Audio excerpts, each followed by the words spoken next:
Ali had always felt a knot in his stomach whenever someone spoke to him in English. He wasn't bad at grammar or vocabulary. In fact, he knew more than he gave himself credit for. But the moment it came to speaking, his mind went blank. He would mumble a few words, stumble over sentences, and retreat into silence. One rainy evening, sitting in a small cafe in Lahore, Ali watched a group of international students chatting effortlessly around him. Their laughter was easy, natural, like a melody he couldn't quite reach. For the first time, he realized that knowing English in theory was nothing compared to being able to express yourself freely. That evening, a spark ignited. Not just a desire to speak English, but a commitment to truly understand the science behind fluency. Fluency isn't just about memorizing words or perfecting pronunciation. Scientists have found that it's about the way your brain processes language. Your brain builds connections, strengthens memory, and creates neural pathways every time you practice meaningfully. It's why Sarah, another learner, used to struggle in her college presentations. She had the vocabulary, but her brain was hesitant to connect words into smooth sentences. She thought she was bad at English, but really, her brain just hadn't had enough real-life speaking practice yet. To make this clearer, imagine your brain as a network of roads. Every word you learn is a street, every sentence is a route. If you never drive on a street, it's hard to find your way quickly. But the more you use those routes, the easier and faster your brain becomes at navigating them. Ali's challenge wasn't lack of knowledge. It was that he hadn't taken enough. Drives through his language network. Nadia's story adds another layer. She had grown up in a bilingual household and understood English perfectly when reading or listening. But the moment she tried to speak, her words felt clumsy. She realized that fluency is not about knowing English perfectly. It's about training your brain to produce language under pressure. Her breakthrough came when she started talking to herself out loud, narrating small actions at home. I'm pouring the tea. I'm picking up my book. These tiny sentences seemed silly, but they were wiring her brain for fluent speech. Ahmed, a quiet 17-year-old from Karachi, had a different struggle. He loved watching English movies, but he never repeated lines or tried to mimic accents. He would listen, understand, and forget. It wasn't laziness. It was a missing piece. Active practice combined with attention. Fluency comes when listening, thinking, and speaking work together, not separately. Here's the magic part. The brain is incredibly adaptable. Neuroscientists call this neuroplasticity. It means your brain can reorganize itself, create new pathways, and strengthen old ones whenever you learn something new, even in your teenage years or adulthood.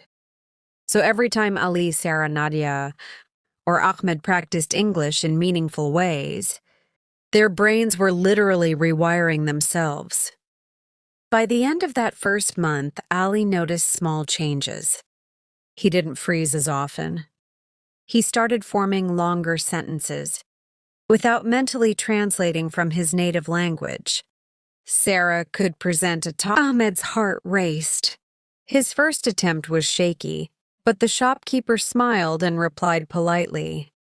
That tiny moment of positive reinforcement began to shrink his fear. Social science and neuroscience explain why this works. The brain learns through repetition and reward. When we try and succeed even a little, the amygdala learns that the threat isn't real. Over time, confidence grows and hesitation diminishes. Nadia discovered this through a simple experiment. She recorded herself speaking on her phone for just 5 minutes every morning. At first, she cringed at her accent, her pauses, and her mistakes. But by the third week, her recordings sounded more natural, smoother, and less fearful. The brain was learning, talking English is safe. I can do this. Mindset plays an equally crucial role. Ali used to think, I have to speak perfectly or it's useless. This mindset created a perfection trap, making him freeze before every word. He was trying to avoid mistakes instead of focusing on progress. Researchers in language learning call this the fear of error effect. The more we fear making mistakes, the less we speak, and the slower we improve. The turning point comes when you embrace mistakes as part of learning. Sarah shifted her mindset one morning while practicing aloud. It's okay to mess up. I'm learning. Each mistake rewires my brain. That tiny mental shift transformed her practice sessions. She began to speak more freely, laugh at her slip-ups, and notice improvement in real time.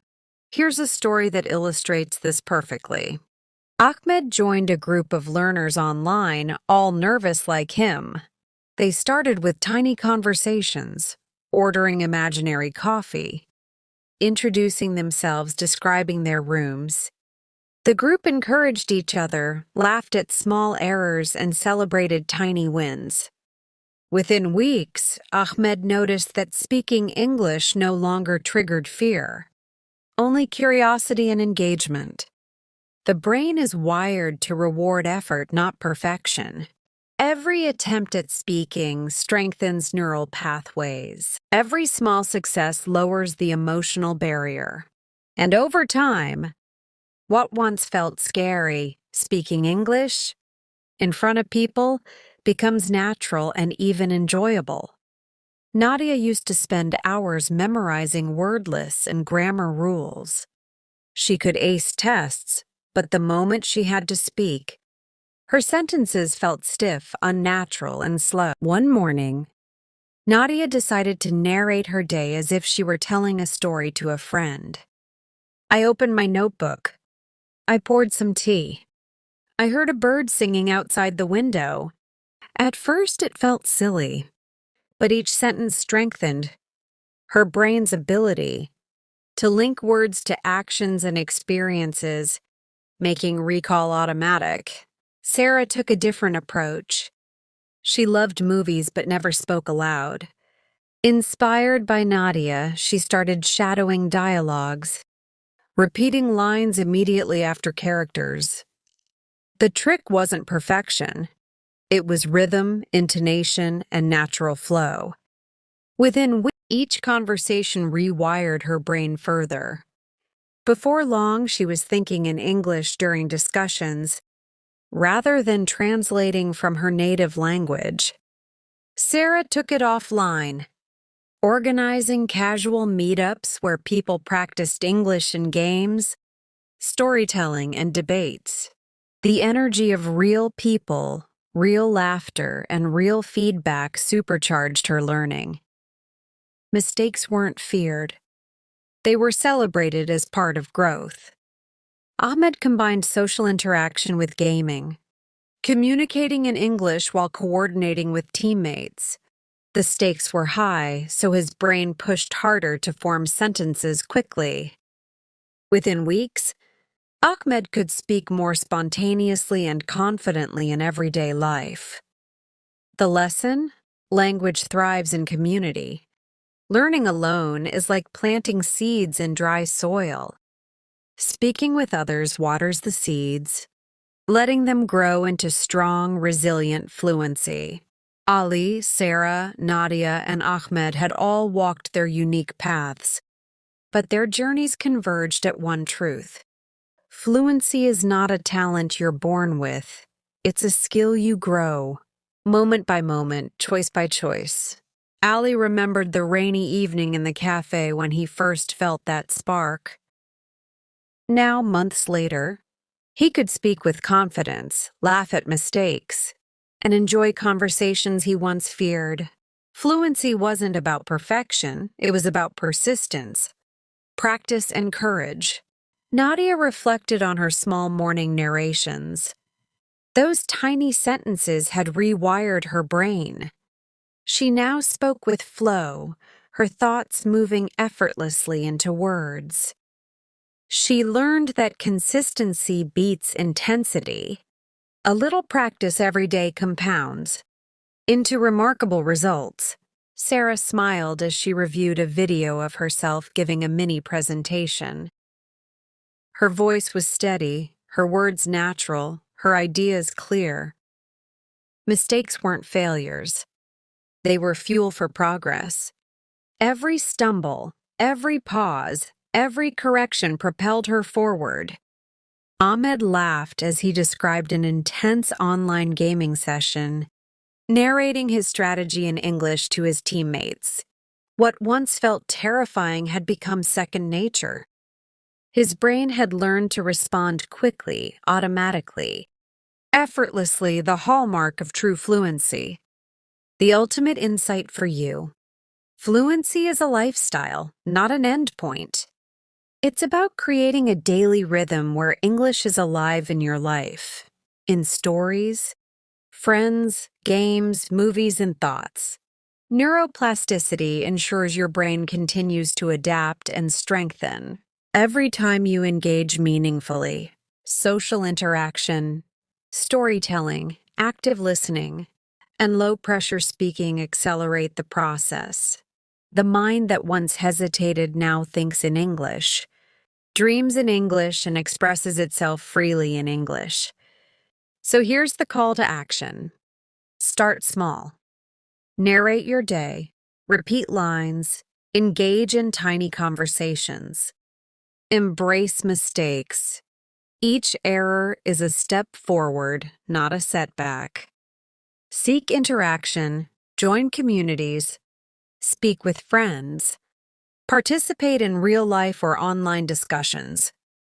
Be consistent. Your brain grows with every tiny action day by day. Stay curious.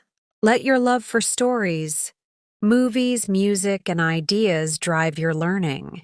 Ali, Sara, Nadia, and Ahmed are proof that anyone can transform hesitation into fluency, not through shortcuts, but through understanding, effort, and persistence.